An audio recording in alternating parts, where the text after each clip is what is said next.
Well, welcome, Toni. Excited to have you here today. Oh, great. Well, I'm glad to be here.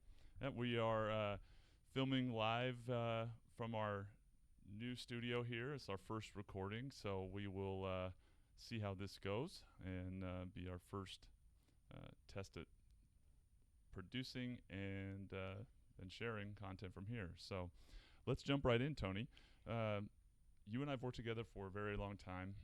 Talked a lot about your background and your history, but tell us a little bit about where you grew up and your upbringing, and what brought you forward to today, where you've been a mortgage professional helping home buyers and referral partners alike for many, many years now. Oh, great. Okay. Well, I grew up in Southern California, about 25 miles east of downtown LA.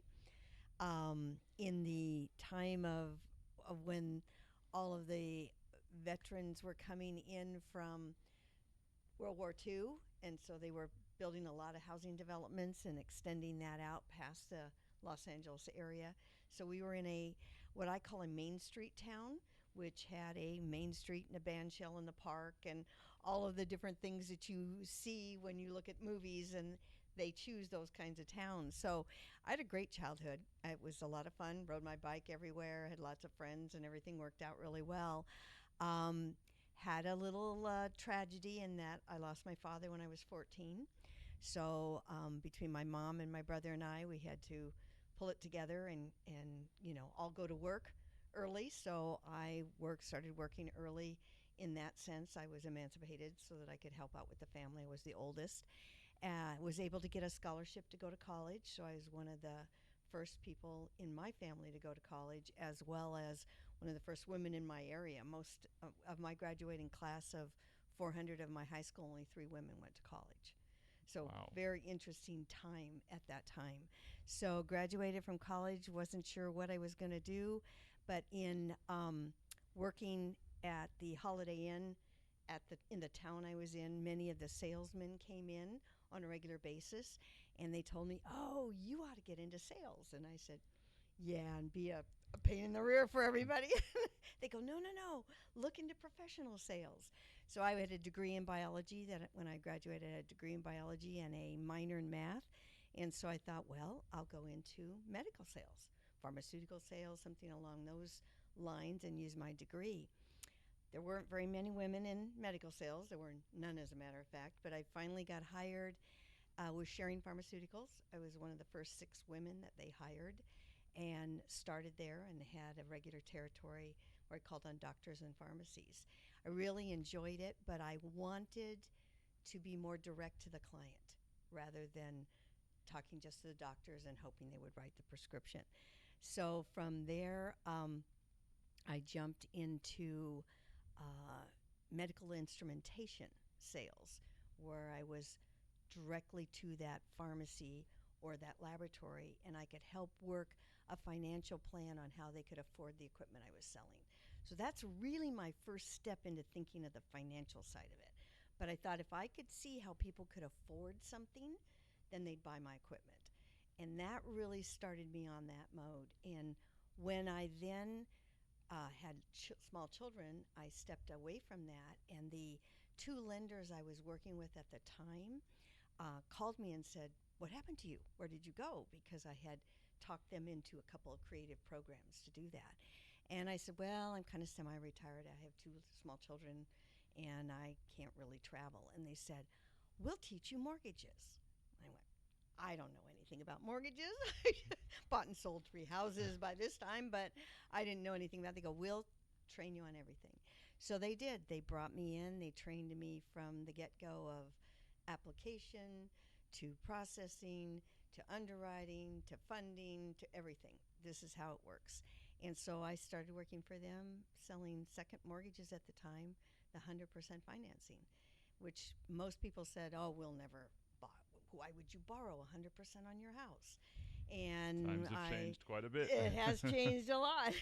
So I talked several mortgage companies into promoting that, and sending out postcards to people. And it was amazing how many people said, "We'll do that. We'll put in our pool. We'll pay off our debt. We'll do whatever."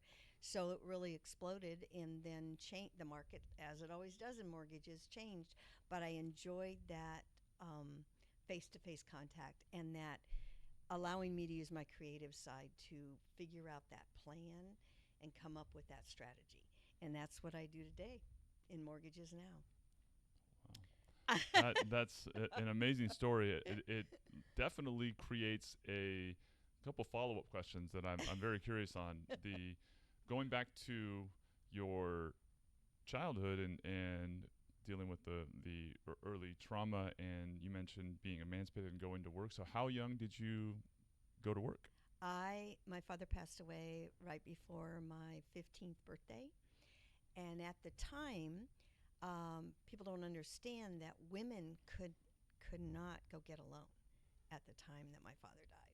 Oh, wow. So, in order for us to keep the house that we owned, we had to make that payment. And Social Security did not kick in to help out for 3 to 4 months. So I was 14 and a half. It was actually 3 months before my 15th birthday. So Wow. then I could go to work, and I went to work in a yardage store, and I went to work actually at a fast food place where but they couldn't hire you in those days until you were 16. So I went to work at 14 and a half. Just rode my bike and went to work, and my brother was the same way. He did more things like collecting the bottles and cans that you could turn in, and he did yard work and mow lawns and that sort of thing.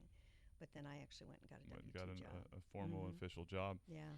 Going through that early in your life and as a teen, did that certainly change and affect you as it does with all of us? And I lost my mother several years ago now, and Right. that experience does change you even as an adult. But at that age, did it create a different kind of version of yourself beyond kind of the work ethic, to where the person we see today was very caring and outgoing and taking care of everybody else first?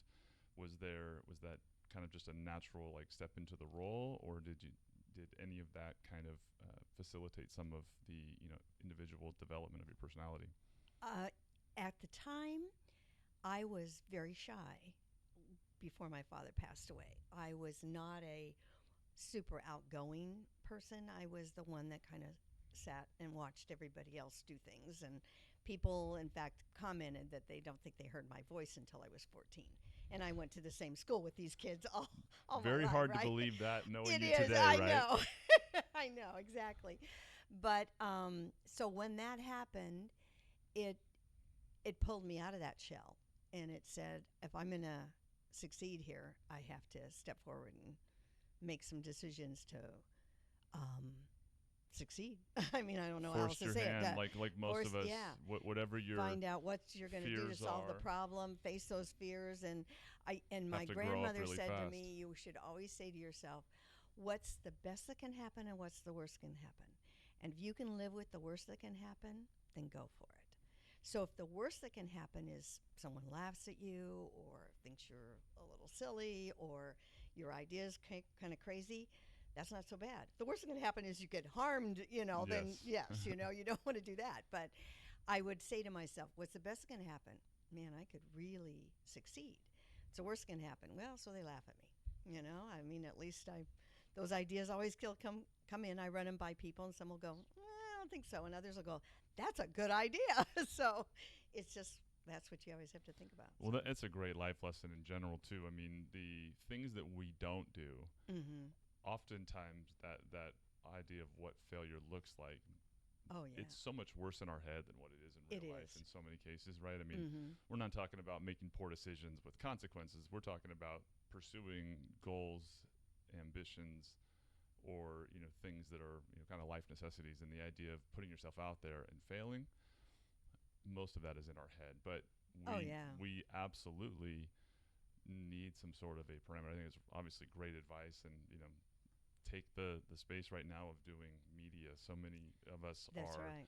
afraid to jump on camera because of what we're afraid that we are going to look like or sound like, or what we might do, or the wrinkles are going to show, or whatever else. That's right. And getting on and doing it and realizing that most people are not only are they not going to see or think the things that we're afraid of, they won't even have that inclination, right? That's true. But to avoid doing that is one of the things that it's a big challenge in life. If you can face those fears, take action, put yourself out there, failing in the end is something you can actually build from and look at as a like a building block towards your success, Oh, because you have yeah. confidence that, hey, I Mm-hmm. took a stab at it, That's and I right. learned from it. Um, there's a quote that we have talked about, and you've shared with me in the past, about the man in the arena and the people Yeah. that take That's right. the risk. And I to this day, I think society is kind of a funny Mm-hmm. world, right, with social media, and people can sit behind their keyboards and say all sorts of things Oh, that sure. are certainly not Mm-hmm. meant to be supportive. They're meant to kind of tear people down. But it is you know, clear, obviously, from knowing you as long as I have, that you took that to heart, and risk is not something that you're afraid to take when it Yeah. comes to pursuing a dream or a goal, and something I admire in you. I never want to regret that I didn't try. Like I said, it's you just and you got to always put it out there that it's going to work somehow, or it's going to open a door somewhere, and it always has. So I think a lot of it is attitude, but I also believe that it's connection, because if you're out there doing that, you will connect with somebody, because people really genuinely, the human being wants to connect.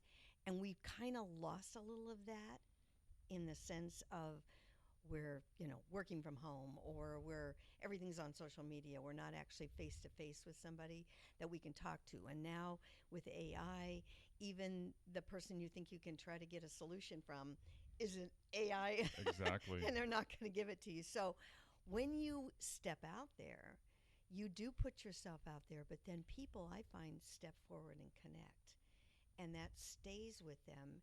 And for me, it's what builds your entire business, your entire life, is that connection, and your ability to fail a little bit at times, or to trip a little bit, or whatever.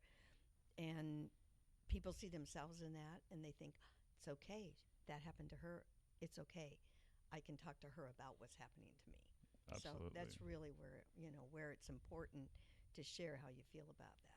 Well, and piggybacking on that, when it comes to sales and connecting, I know we've laughed and both share the idea that we both got into sales with a negative interpretation of what sales meant in the beginning. Exactly. And picturing the used car salesman pressuring you to buy the car, the That's right. cold calling, Mm-hmm. sell you something over the phone that you have no interest in Yeah. person. But really, sales is about meeting the needs of the individual right. customer that are already there, with or without you, and your ability to identify That's right. what the real need is, connect with them on an emotional level as well as a need level, and then facilitate that. That is sales, and we're all doing that in every part of our life Oh, yeah. all the time. But as it relates to the industry we're in, there's obviously a lot of talk about the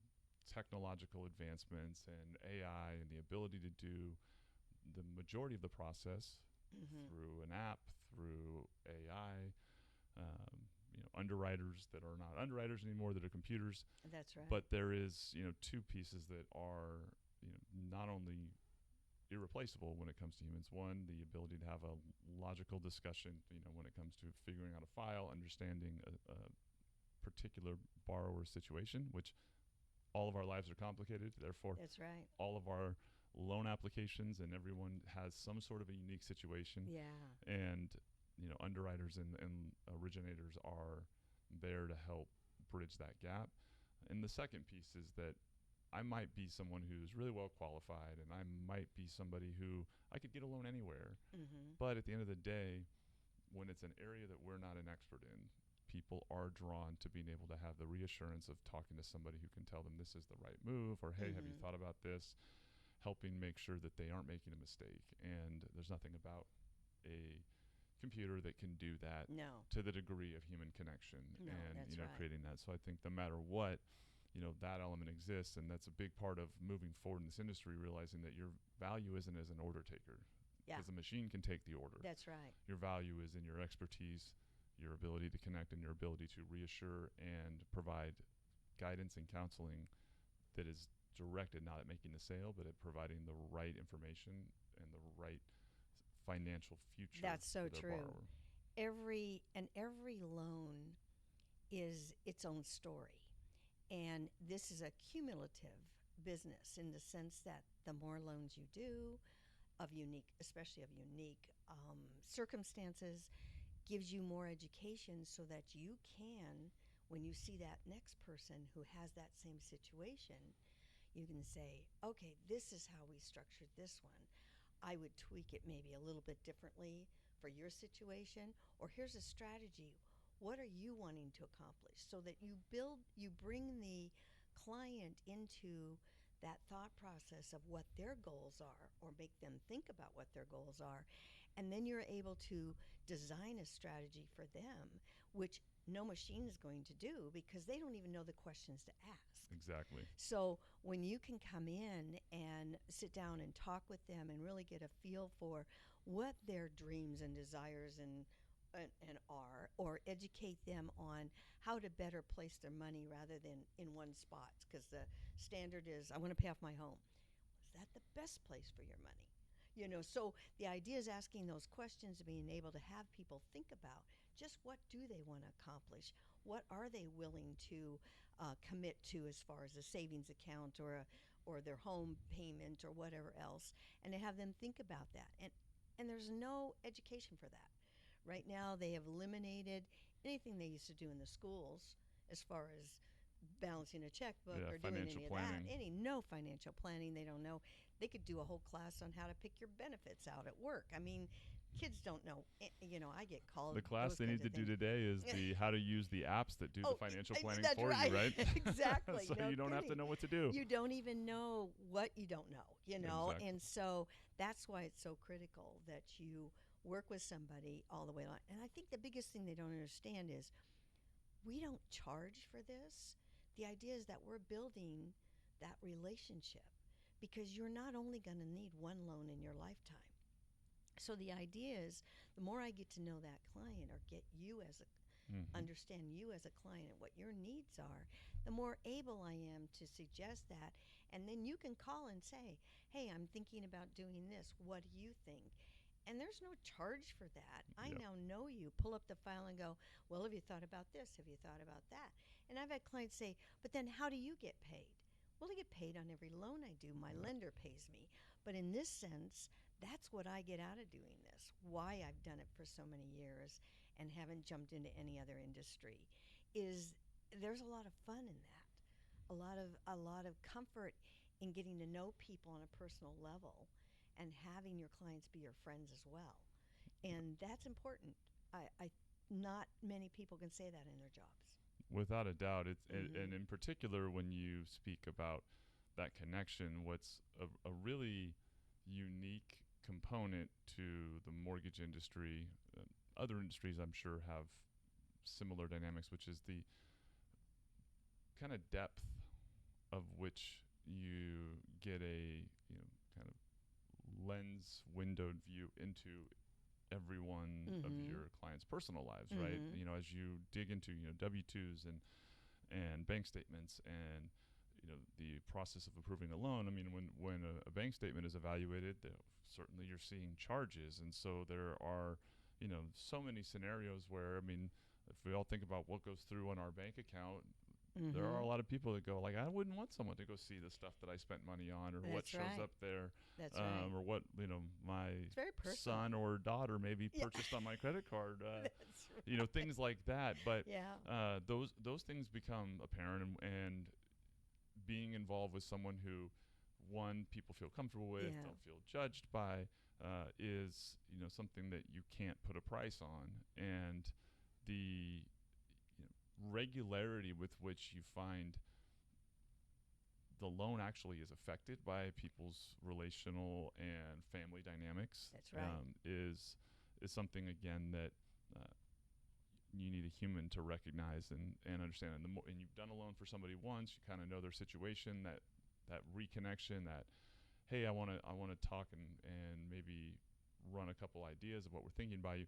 you know them, you have enough of Mm-hmm. a picture that you can provide insightful guidance, knowing their kids, their grandkids, whatever the Right. scenario, Right. versus just a straightforward transactional loan.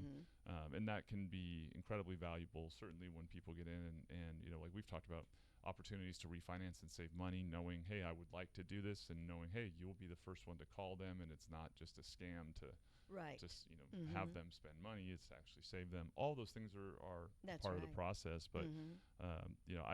I've found there are uh, really funny dynamics that take place between spouses, husbands and wives, and as far as recognizing that so many of them are being different and in their ways don't communicate, and Yeah. how often we've joked about this, where you'll have a conversation with the husband or the wife, and a day later the other spouse will call and ask all the same questions, and you'll wonder, did you guys talk? And they go, yeah, well, we don't talk about the loan process. So they'll go through the entire loan process, and each of them will do their own Yeah, fact that's finding right. and exploration with you, Mm-hmm. but the two of them won't come together and communicate, and It's it'll be kind true. of funny. But there's all sorts of things like that come Yeah. up, and that's a really important thing. We don't have the same uh, you know legal restrictions about sharing people's information that are noted as like a doctor or Right. Mm-hmm. attorneys with attorney-client privilege. But a good originator like yourself understands how to protect Mm-hmm. and really respect, and then a judgment-free zone Yeah. of being able to expose someone's personal life on a plate, right? Mm-hmm. Uh, Oh, right. how many times in your careers is have you had somebody withhold information that they maybe weren't proud of, or maybe were Mm-hmm. ashamed of a past, whether it was a bankruptcy or something, Yeah. hoping it wouldn't come up, but in the end, it always comes up, and in the Mm-hmm. end, we do it. That's like a regular thing that we deal with, and Mm-hmm. has to, I'm sure, Oh, as a part yeah. of your upfront pitch Mm-hmm. when you talk with people, as far as going through that. Do you have a conversation with them, especially knowing that, like, hey, let's get it all out on the table, because it will come out? Is Yeah. there a particular way that you like to approach that No, conversation? I start out and I tell them, I wasn't originally in this business, like we talked about, and have gone through moves, having 3 children under the age of 4, and the expenses that are belong with that. Went through the mortgage crisis and almost lost my home. As far as having to do a loan modification, it took me 4 years to accomplish. But because I knew my information, I had that. Filed for bankruptcy during that time because, of course, there was no way to find a job in the mortgage industry. So there's probably not a lot that they can tell me I haven't already Mm-hmm. experienced, and know that you don't know anywhere to go. And you can go to a bankruptcy attorney and he's going to want you to do a bankruptcy. You can go to wherever, I had lots of people tell me, give up your house. No, I'm not going to give up my house. I will work through this. I will be so persistent. They'll give me a modification, which they did. And then wanted to call it back afterwards because they had given me better than what I probably should have gotten. But the key is I tell them, life hits you with all kinds of things. You've got to hit it back. You cannot let it hold you back. You have to stand up and go, I can fight this. I'm the same person I was. I'm a good person. I just need a few more tools. I need some more understanding, some more education, and you'll get past this. There are very few people that haven't gone through all of these things. I mean, even the very wealthy have gone Yep. through it. And you look at even the successful movie stars have gone through bankruptcies, living on the streets. I mean, just look at some of their bios. So you have to just, like we said, don't be afraid of tripping, because you will learn and you'll be able to move forward. So I give them a little speech going, there's nothing you can tell me that I haven't either experienced it or family members experienced it or whatever. So we're here to get you in the right direction, give you as many tools as possible to be successful, and make sure that you're happy. And that's Absolutely. really what it is, because the financial side of your life shouldn't be bringing you down. It Without really a doubt. shouldn't. A little bit of organization. My last clients I'm closing actually this week asked me if I would take a look at the last 6 months of their bank statements and tell them where they could reduce their spending. I said, I have no problem doing that because it's very emotional for them to do it. Yep. I can go in and go, no, you don't have to eliminate every Starbucks, but could you do this? An objective Could you exactly? observation Mm-hmm. to help them with it. They go, we'll pay you to do that. I said, no, you don't have to pay me. I already know it all. So I'm going to do that for them, put it on a little Excel spreadsheet and give it to them, and they'll now have a tool to work forward. So Yeah. it's just the best you can do to make sure that client is feeling good about what they did and where they're going. That's an incredibly human trait, right? That we all share the desire to feel comfortable, the desire to feel like we're in a safe space, judgment-free zone, and that is That's right. certainly one of the things that all people have, even the most confident in their situations, right? Because a lot of times every little mistake feels like it might be a That's big right. thing to them. Oh, sure. But being relatable and being somebody that they feel like I don't have to worry about being judged or getting turned down That's because right. of this information. Yeah, it's funny. Your story reminds me. I got into the mortgage business right out of college. Like most of us, we stumbled into it, and I want to have you kind of go into your story a little more. But at the same time that I got in, shortly after I went ahead and bought my first house. This was in 2007 after being in the business, and there was a series of things that happened at my first company that led to me having my parents co-sign on the loan, just not having a full 2 years of employment, and the income back then, even at a time when we were still doing stated it was on its way out, right? So that's right. we were phasing out. So that fateful decision for me to do it when initially I wasn't going to have them on the loan ended up being well over a decade-long struggle that I went through, because the first house that I purchased was a condo on the outskirts of Sacramento, in between Sac and Roseville, and it was a brand new construction, first floor of a 3-floor condo complex that had tremendously bad plumbing, cement in all the pipes, and so I experienced all sorts of flooding and black water, mold, the whole nine, and the house went from $280,000 to nothing. No. $30,000 with all of its gosh. damages and issues, paired with the mortgage and real estate collapse of that generational change, right, that we went through. And same as you, I've lots of advice from bankruptcy attorneys, real estate attorneys about what to do. The very logical, easy thing to do was walk away from it, because it was never going to be. But I did have my parents on the loan, and it was their credit. And my father was self-employed, ran a business for well over 20 years at that point. And to then have his credit and his business be threatened over my purchase was something obviously I couldn't live with, and I couldn't do.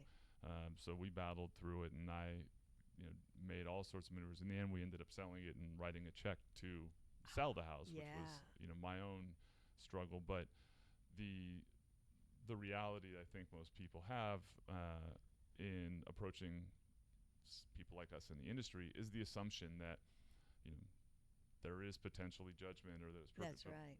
Everyone here is all human beings. We all go through the same economies and the same ups and downs. And so I think it's an incredibly important element to recognize the aspect of giving people a window into you being a person that they can build a rapport with, that is far more valuable to them than filling out an app and getting a loan without knowing those things. So they have kids, grandkids, life change, handing over their grandkids or their kids to to take on their next loan, and a lot of times parents will co-sign, like in my example. So you've already got their information. That's it right. Makes it easy for the makes kids. sense. Yeah, that's right. So that rapport is fantastic. And you, as somebody that has always thrived in that element, would you say one of your biggest challenges in business as a whole is managing time effectively with relationship to that?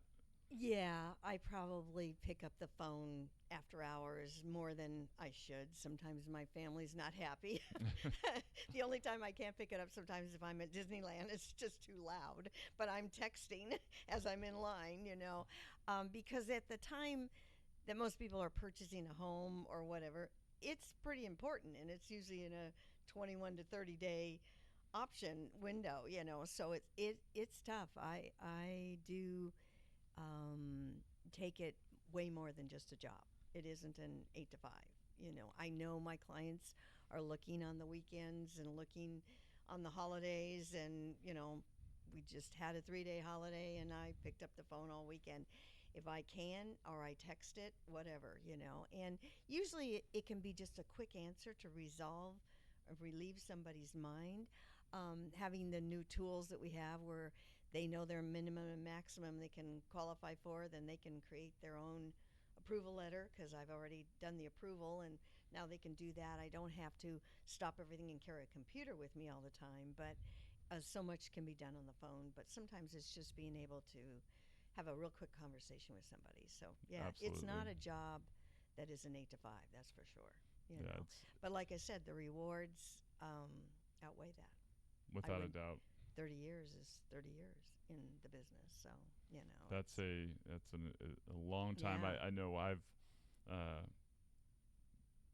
been very reflective on the fact that I'm approaching 20 years myself, That's right. Yeah. and it's a great way to kind of have you feeling old and Yeah. also I know. wise, and at the same time feeling more experienced and professional Mhm. when you look back, depending on It your mood, is. right? Yeah, that's right. But the importance of having been in the business for as long as you have, and coming across so many different types of borrowers and situations and loan programs and Mhm. scenarios, is certainly something that you can't put a price tag on when it comes to, especially in this type of Mhm. market where a lot of the borrowers are in much more complex Mhm. financial pictures, That's right. to figure out the right product, the way Mhm. to qualify them, Mhm. and like we talk about,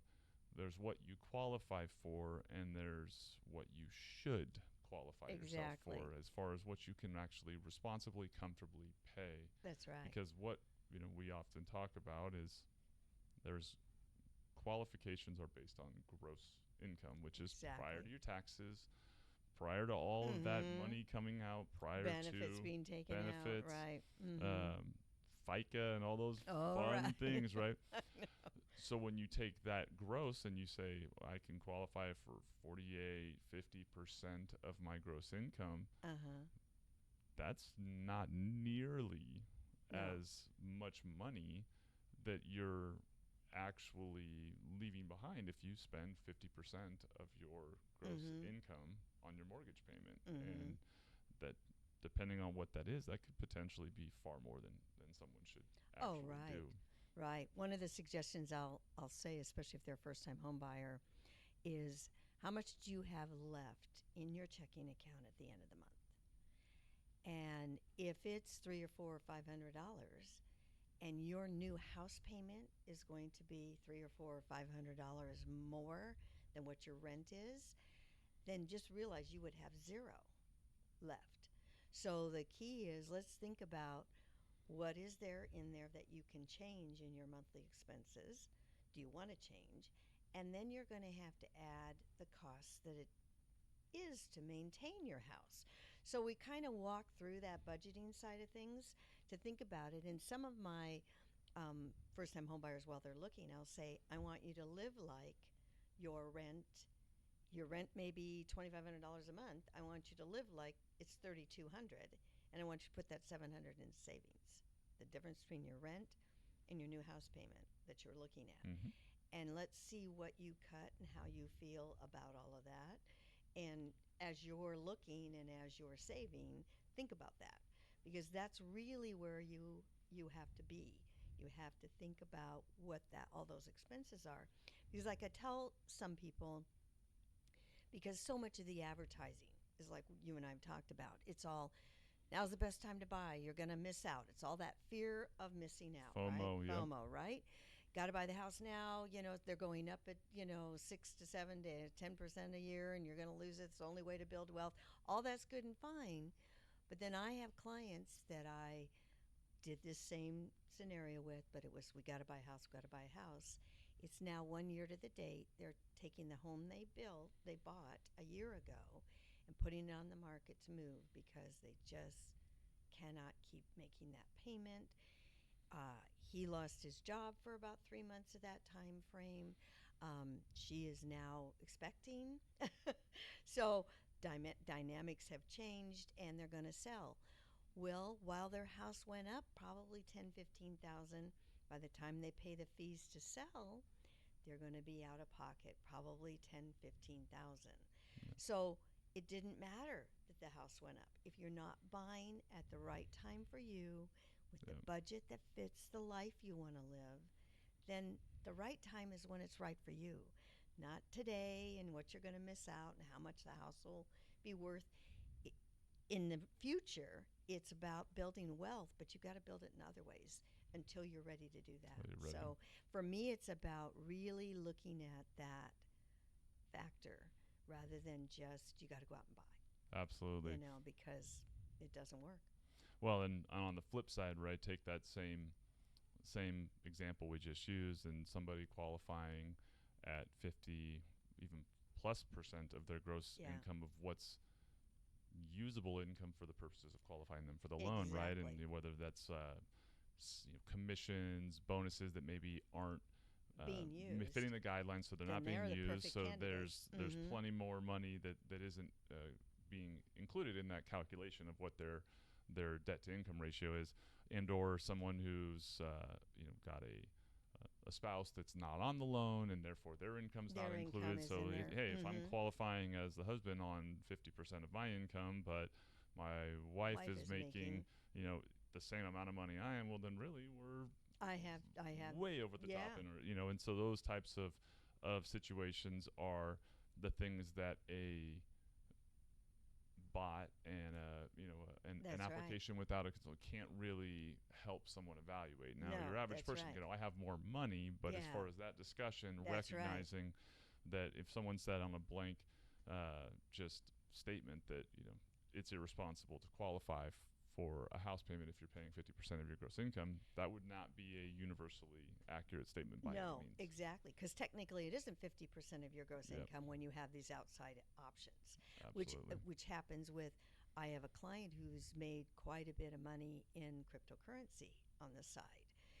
We qualified him as 50% of his income. His wife is also doing home maintenance and cleaning on the side. She brings in about $1,500 a month, and he's been making an average over the last 12 months of about $1,000 a month in his cryptocurrency trades. So now we've got a whole different situation going. We have another $2,200 conservatively over and above that. They're the perfect candidates to push to that 49 to 50% of your gross income. Absolutely. So it's just the idea of looking at that total picture. So it's so true, And those are the people that sometimes you look at and you go, you should be buying a house, and they'll think, oh, we can't qualify. Well, let's look at the whole picture. So that's where you're right. It needs somebody to examine the entire scenario and see where that fits. Absolutely. And that's important, because then they should have that house and be building their wealth. Without a doubt. Homes by far do that, Yep. And how often would you say, shifting to the home search process, right? There's so many years where the recommendation for a prospective home buyer was go find your referral or your real estate agent, your real estate agent will help you figure out your house, and then when you're ready to buy a house, go talk to your loan officer or your mortgage professional.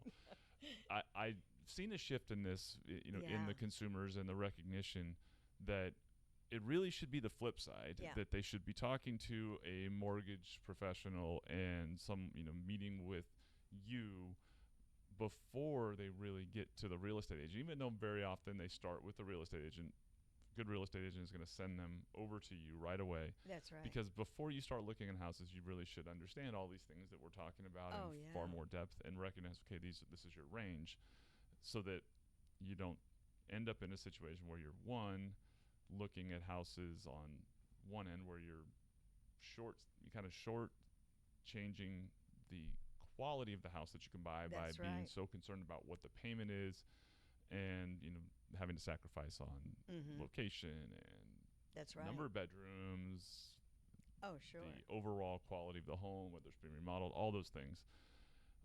And on the other side, getting the eyes are bigger than your stomach. Yeah, that's In the right. real estate world, of your eyes are bigger than your wallet, That's and right. going and looking at a house that's twice as much as you can afford, right. and then being Mhm. unable to really find Oh, a house yeah. that you like.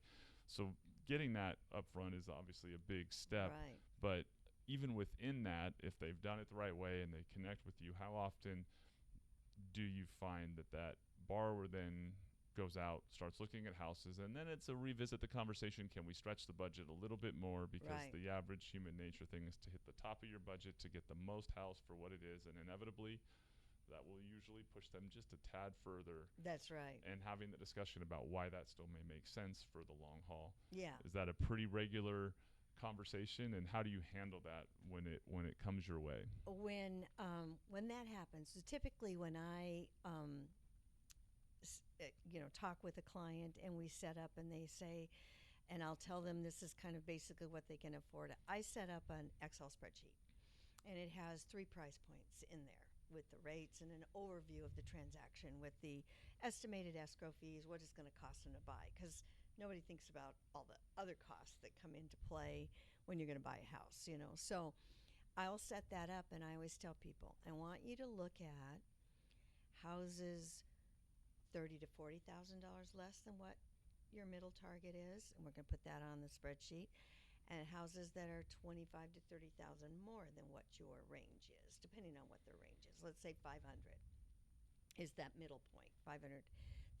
So they'll do that, and I'll go, now the formulas I've built in will change what their cash they need to close is, will also change their payment. So it's important for them to see that. And I said, so if the house that's a little more than what your target is a turnkey, walk in the door, we don't have to spend any money to get in here, is better, then take a look at your payment. Is that better to have that little bit extra more on the payment? Or look at the fixer down here that you pay less on. And if you really know how to be a part of that fixer situation, you've got the tools, you've got the family, friends, contact, whatever, then look at, can you gain equity more by fixing it up? Because you'll always get your blood, sweat, and tears equity, Yep. which is really a nice option. But look at that and look at what your payment difference is. But recognize that not all fixers, once you open that hole in the wall, can become, as you well know, Absolutely. They can go become from money being pits. a $30,000 fixer to a $80,000 fixer. So, but the key is to know those ranges and to understand where that's at, and to know that where your equity is going to be, and then also how to manage your down payment so that you see what that difference plays in that, to make sure you don't go in cash poor and because you put everything down on the house. So that spreadsheet gives people an idea of how to manage that looking.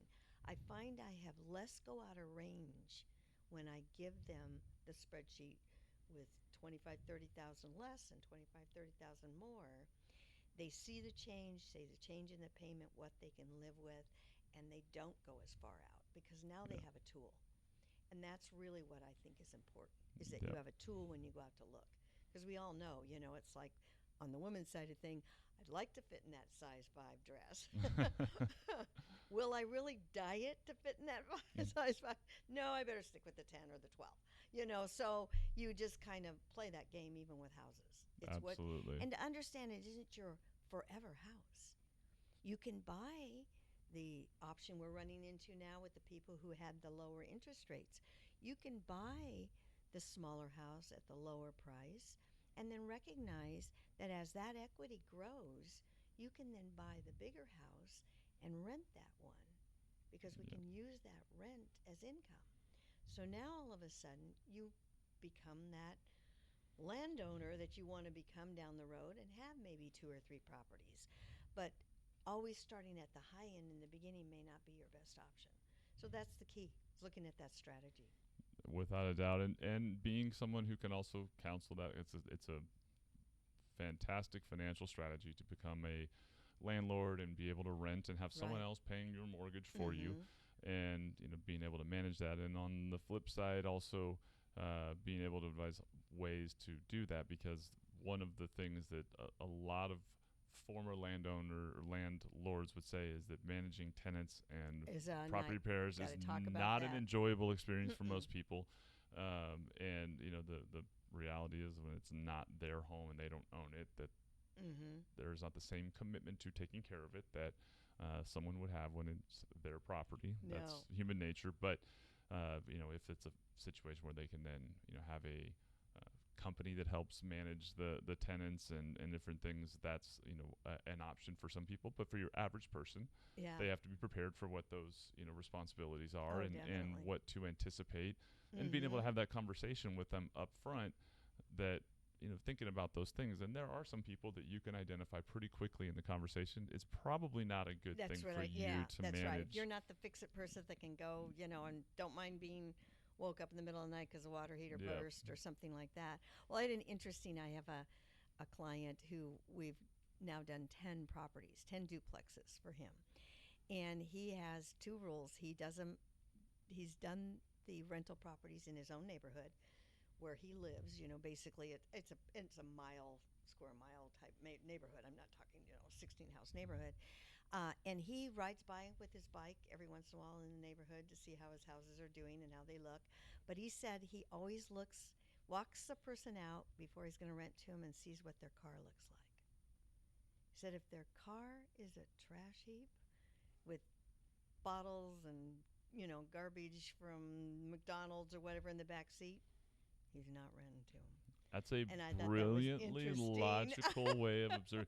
I'm just running through people in my head and thinking about their cars and going, yeah, that holds Mhm. true with everyone that That's right. I'm Because currently picturing. we all will acquire things, but there's this point on a Saturday or something where you're going to go, I got to get rid of all this stuff and throw it in the trash can. Some people's cars look like it hasn't Yep. gone through, and I don't know how And it long. translates to the way that they live in their house. Exactly. Absolutely. Yeah. That's So I thought it was interesting. He rides his bike by. He's not driving by looking like he's a stalker. He just rides his bike. But he's been a landlord now. But he's a professional. He's not. That isn't his job. But he has 10 duplexes, and he also chooses to rent where there's a good school district, because families who put their kids in school, their kids don't want to leave school. So they will find a way to make that rent because they don't want to leave. So I thought that was interesting. So you learn. I learn just as much from my clients probably as they learn from me, in that sense. So, but that's one of my uh, pretty consistent sayings that I've not only recognized, but I like to share with people over the years, as someone who's been in a leadership position and worked with a lot of salespeople and a right. lot of mortgage professionals and real estate professionals and great leaders in management. What I feel like I actually am more than anything else is the sponge that has been Oh yeah. fortunate enough to be uh, educated, taught, and exposed by so many brilliant individuals. Oh yeah. All sorts of things, whether it's I agree. the evidence of not only well thought out business plans, very dynamic salespeople, very disciplined salespeople, different strategies about getting loans through a mortgage process, like all of that, managing a team, being somebody who is a constant learner Yeah. myself, just an observer. I like to people watch. I like to listen. Yeah. I've always felt really fortunate that I am really a product of all the people that I've That's been right. able to That's lead and right. manage, and being humble enough to recognize that is something that to me I think is a very normal, natural thing. But I do find it interesting when you do interact with people who kind of present the idea that they're the ones that are the originator of all the ideas and Yeah, all of that's that, right. and you often wonder, are they missing out on a lot of the Oh, wonderful yeah. things that you can learn from From other you know, people. from other Yeah. people, and how you can grow as a person. And you know, you touching on that point, that's a big part of how you develop the experience and the recognition of potential solutions and or potential issues with borrowers that you may have interacted with 15, 10, 6 years ago. When you Oh, now yeah. run into a similar situation, you Mhm. know what you're looking for based on that experience. That's And right. Yeah, that's right. that's a Mhm. uh, universal trait across any Mhm. industry. That's But right.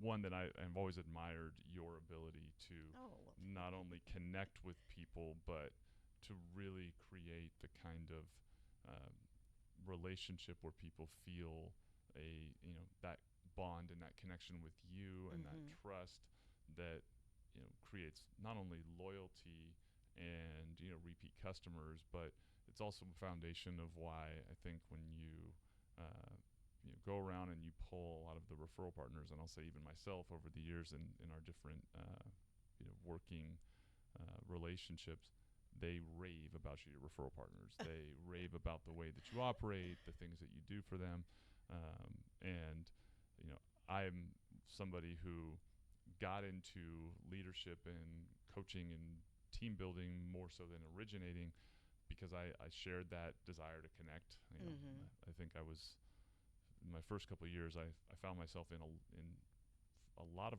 weddings as a groomsman for some of my clients that I I'd only know. met a year or I so earlier, know. Oh, yeah. and found maybe I am spending maybe more time with them than I even probably should. But building relationships with a Yeah. team is something I value, and you do that really well with your clients and referral partners. Yeah. And I would love to hear you tell a bit about kind of your approach, that is maybe thoughtful and strategic, along with Mhm. your just kind of natural ability and personality in creating that bond.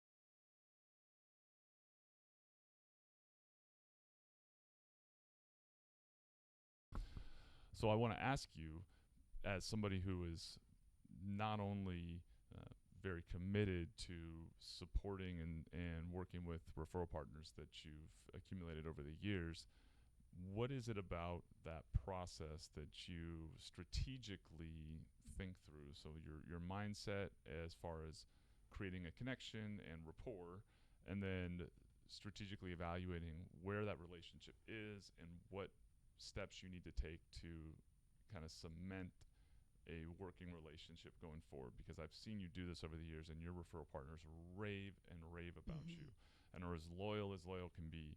So I'd love to hear you kind of describe the strategic approach and just your view on the personal dynamics of building that whole relationship.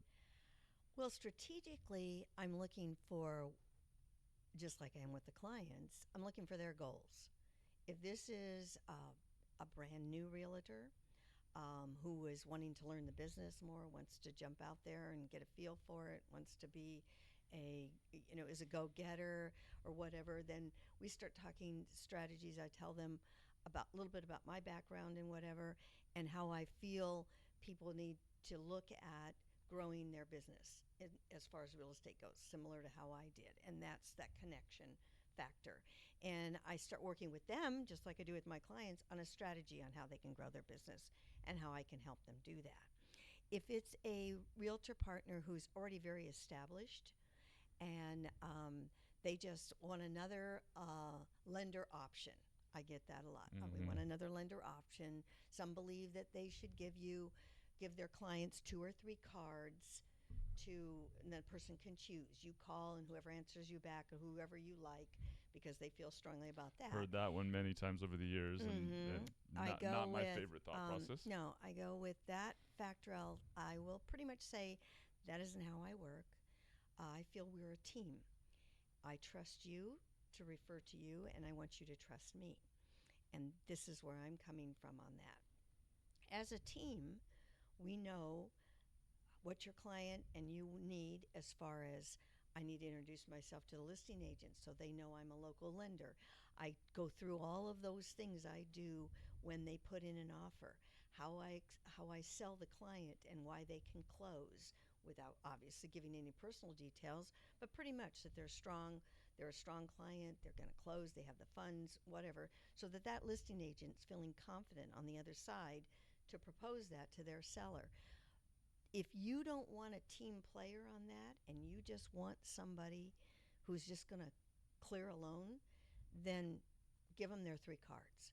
But if you want somebody who is an advocate for both you and your client with the selling agent and who's going to therefore go to the sellers, I've even had sellers call me straight out and say I'm uncomfortable because they're not even happy with their listing agent on whether this client can close. Can this client close? They want to know that you're there and you're on that team. So I don't play. I'll back away from somebody who wants to do the three card thing and tell them that's not how I operate. It's not in the best interest if you don't have a team working for you. You know that from sports, right? Without a doubt. If one person wants to takes the shot every time he gets it in his hand, that's not the team player. You're not going to win the same as when you're working as a team. So that's how I'll approach that. And then if I've got a number of realtor partners, obviously, that's what they want. They want that team approach. They want to know that their client can call you anytime, get that advice. And I've probably done a number of their loans for them. Absolutely a common thread with the right relationship, once they see how right? I do my business on that side, they're calling me now for advice or what can I do, whether they're almost retired or not, So the key is it's really just about finding out what you need, like we said. Well, how can I meet your needs? What do you need? And how can I meet those needs? And how can I make you feel confident and comfortable in the decision you're making? And you do that with the realtor partners. I have 3 financial planners that refer to me, even use my spreadsheets that they'll send and they'll say, here, this is what this person will do for you as far as you're going out and looking for, a home or whatever. And so that I feel is the key. The key is that approach is that we're not in this for a one-off. We're in this for a long haul. Absolutely. And if you're not interested in that, and that's not your business, then I'm probably not interested in working with you. That's a key piece that I think over the years I've really kind of refined the way that I like to talk about working towards building referral relationships and targeting individuals with young loan officers, veterans, seasoned loan officers that are, essentially either looking to grow their business or kind of maybe replace referral partners that have either exited or they've lost, that you need to be selective in who you choose to work with. That's as right. much as they are being selective of you. And, early on, I think there's a lot of just chase whatever you can, get whoever will work with you. But the truth is, if you know your value and the value prop that you offer, what it is, that should help guide you to the type of individuals that you want to work with. And, using you specifically, it's really important that you filter out people that are going to misuse your time, are going to abuse your willingness to be that person that goes the extra mile with the planning for the borrower, discussions, helping them, because you will give. Picking up the phone all weekend long. Exactly. Yes, that's right. And so if you're willing to do that for somebody as a part of your value prop, and that's naturally, doing that for someone who isn't a fit and is just going to waste your time or bring you borrowers that are maybe not going to value the same things that you offer, is inevitably just an opportunity cost of your time that could be That's spent right. elsewhere. Mm-hmm. And not all business is good business. That's And right. the things that some individuals want maybe don't align with you and your value system, That's your right. value prop. Mm-hmm. And many of them are, it's as most teams are, there's transactional and there's relational. And so some of the transactional individuals will look at it and you're very easily replaceable to the Mm-hmm. next person that can transactionally deliver the same That's right. thing. Oh, So sure. to devote all that time and energy towards a relationship, Mm-hmm. in the end, you're not going to have loyalty with that person the same way as someone who values the relationship and the commitment and the trust. Well, yeah. And I'm going to hear first before the realtor in most cases. We've closed a deal. The realtor referred me. And now it's a few, months or years down the road. I'm going to be the one that hears first about the divorce or about we're thinking about moving. Can we qualify? And then I'm going to remind them, do you want me to get in touch with your realtor? Or are you going to be planning on getting in touch with your realtor or whatever? And some of them, the realtor hasn't even stayed in touch with them. Mm-hmm. And I'm reminding them. So there's a value in that team because I'm the second half of their marketing, if you think about it in that sense. Yep. So while they want to think that they're bringing you that deal, I'm the one that stays in touch with them a lot better than most of the realtors do. Some have great programs to stay in touch with their clients, some do not. But the plans that I have and stay in touch with clients is what is going to keep them in business as well. So it has to be looked at as that team. You are co-partners. There's no one better than the other or whatever. You're co-partners in this. So. Being able to complement each other, support the Mm-hmm. client in the right way, Mm-hmm. and representing the best interests of the client That's collectively right. is Mm-hmm. something that, again, there's all types of personalities in the That's business, right. and we worked together for several years in an environment where you sat inside of a real estate office. That's and right.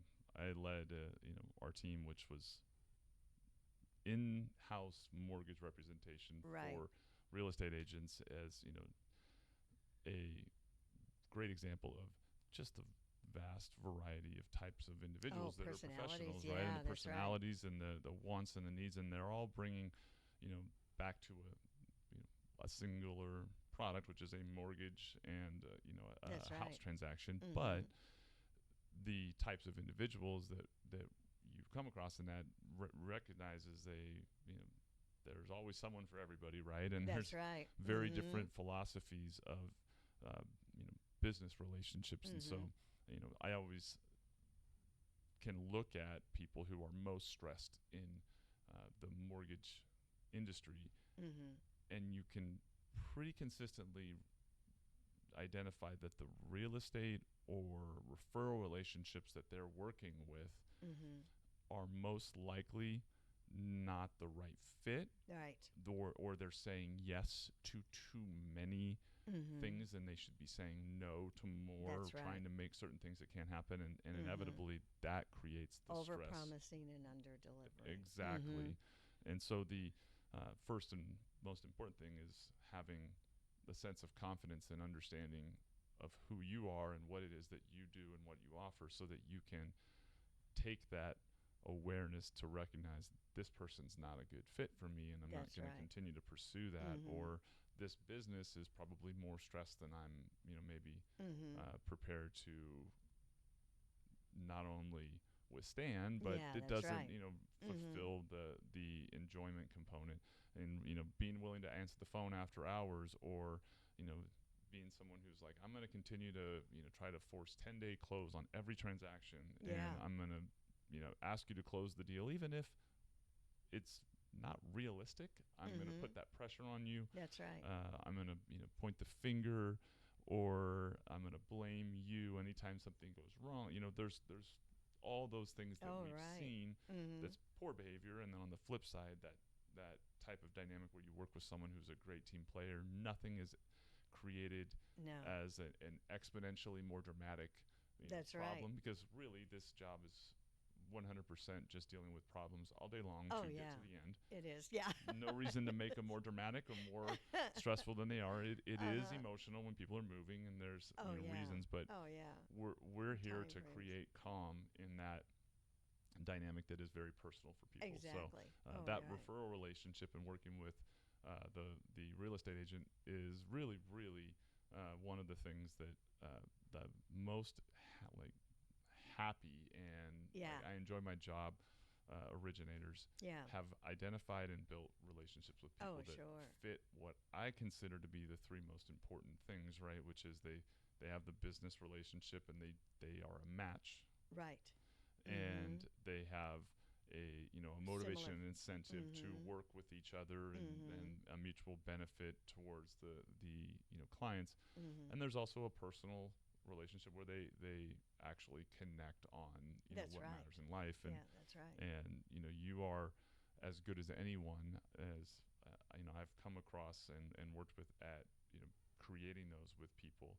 And I'm sure at times it's limited some of your business in terms of how much business you can do Yeah. relative to those that might do more and don't invest in the relationships at the same level. Talk to me about Well, your personal philosophy as far as why you know focus more on that piece than being driven to be I know you. personal goals to do a 100 million versus doing Right. 30 million. Like Because that. you and I have discussed this over the years. And in my previous sales career, when I sold medical instrumentation and that sort of thing, I I made number one in the company both 3 years in a row with two different companies, national companies. And it can be done. I can do it, but I'm not happy Mm-hmm. because I didn't connect with anybody. Didn't truly connect. I was just a machine. Mm-hmm. So it's not that uh, I don't have that ego that you know I have to have that. I can do it, done it, been there, done that. I guess would be the best way to look at it is, and I do have a hard time sometimes delegating. So when you delegate something, you lose control of it to some degree. And it's difficult then when the client, you've built this rapport with the client and made them feel like you're their they're an only one for you. I guess you could say that you've made them feel special, Mm-hmm. right? Like a relative, like a family member, right? And then you don't know anything about their deal. It's a tough one. So I juggle that all the time. So I don't strive. Obviously, all of us want to do business, and I am probably what you would call that medium performer, medium to medium high, maybe. I don't know. You would know that better than I do. I am consistent. I'm pretty much always delivering loans. Um, Clients come back to me consistently. It's like welcoming a friend again, or whatever. I have some deals that are easy and I can do more in a month than others that are tougher, and I've got to spend more time or get more creative with the financing. It's definitely a struggle for me that I would like to maybe do more, maybe have a team. And then part of me is like, but I do kind of like that personal touch. And so that is probably a struggle for me in that sense. But See, I and think I wouldn't call it so much of a struggle that from my perspective and working with you over the years. I think uh-huh, for all people, there is your own personal needs as a professional to right. support your family, your life Family, that we yeah. all obviously need to meet. So notwithstanding those, there's what is it that is your work life, financial, Right. time, Mm-hmm. and reward balance. And Mm-hmm. I have again been in the fortunate position of working with recruiting, leading Oh, so many right. originators Yeah. over the years, and the Some are balance high. of Yeah. doing the volume and doing so many loans. There's a lot of like the very type A driven, successful that I respect and admire, and it's an incredibly impressive feat. Right. But with that, there is a compromise. The delegation does decrease the connection with the each individual you can't borrower. make 100 calls. Exactly. I mean, you know, and check in with those clients. You've got to hand them off to an assistant.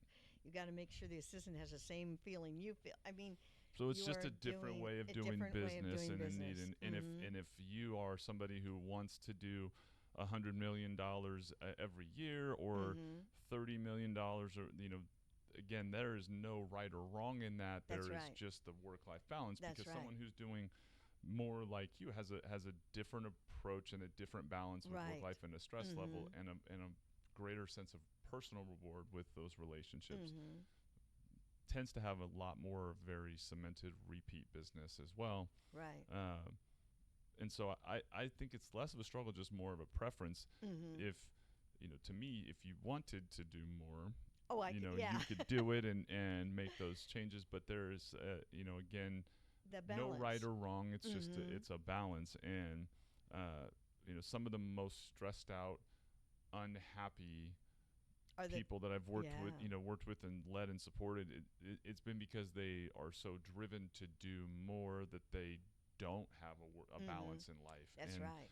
And they do have that tendency to say yes to everything, right? And not knowing that sometimes when you say yes to, you're doing 10 loans in a month and you say yes to 2 that you should have said no because of the circumstances, the borrower, the transaction, whatever it is, where this is probably going to be stressful and a problem and difficult to do.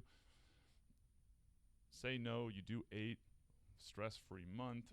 Probably spend that time going out getting 2 or more additional deals. Instead, you spend the entire month or more just obsessing and stressing and dealing with all of the issues that are surrounding the 2 that you should have said no to. That's right. Yeah. And but that in that mindset, that unwillingness to be selective and recognize this is not a good situation for me. It's very similar to choosing referral partners, recognizing that this is probably not a good situation, and that doesn't mean you don't want to support the borrowers, but it's like, hey, if I'm going to ask you to pull off the impossible and I'm not going to be grateful for your effort to do it, that's right, and I'm going to constantly make it more difficult, that's not necessarily going to be the most enjoyable experience. That's right. For people. So, I admire your very much comfort and confidence attached to, like, this is who I am, this is what I need, and I think that's what's actually really reflected in your customer's experience, your referral partner's experience, is that you know who you are, you know what it is that you're going to provide, and very little gets you outside of yourself, which leads to very much a more even keel, reliable, trustworthy experience. Oh, well, thank you. Well, no one wants to be told yes if it's not going to work. I mean, really. I think some people want to hear yes and then hope that they're the 1 in 1,000 that it will be true. Yeah, well, I guess so. they don't want you to say yes when it is going to be no. No, then that's what I mean. They don't want to think they're 1 in 1,000. Their hopes up and then find out it's a no because you just had the happy time of telling them yes, So, but I think also it affords me, when you were saying that, I was thinking about the times that I have taken on what I call charity cases. Somebody comes to me, 580 risk score, their heart's in the right place, they just really needed some help or whatever. I tell them what they've got to do. We set it all up. We keep checking in for a whole year until it gets where it needs to be, and everything works. They do everything I tell them to do and everything, and then I get them in a house, and I'm there. They are just can't believe it happened, and it just feels so good. I don't know what else to say. That you helped them. You got people in somewhere. They're so appreciative and ready to name their first child after you type thing. And you're thinking, oh my gosh, isn't that kind of what it's all about? You gain all this knowledge and all this education, and if you can't impart it to help somebody who really wants to learn and grow and get somewhere, then you've got to be doing, that's really what it's all about, is when you can take that, what I call charity cases, who's just headed down the wrong road. But now they really want to change. not do I want every 580 risk score, because some people don't want to change. But when you can recognize one who says honestly to you, I want to get in a home, I don't know how to do it, and this is where I'm at. And you go, okay, let's talk about how you got here and what you're changing, and are you willing to make those changes, and have them do it and be ready to, like I said, name their first child after you. You're like, oh my God, this was all worth it. So it's really, if I were doing those 100 loans a month, I don't think I would find the time to be able to do that. And that's the rewarding part. Absolutely. Because it's got to be worth it. It Without can't a just doubt. be the money. Can't just be the have money. the balance. Yeah, that's right. So Awesome.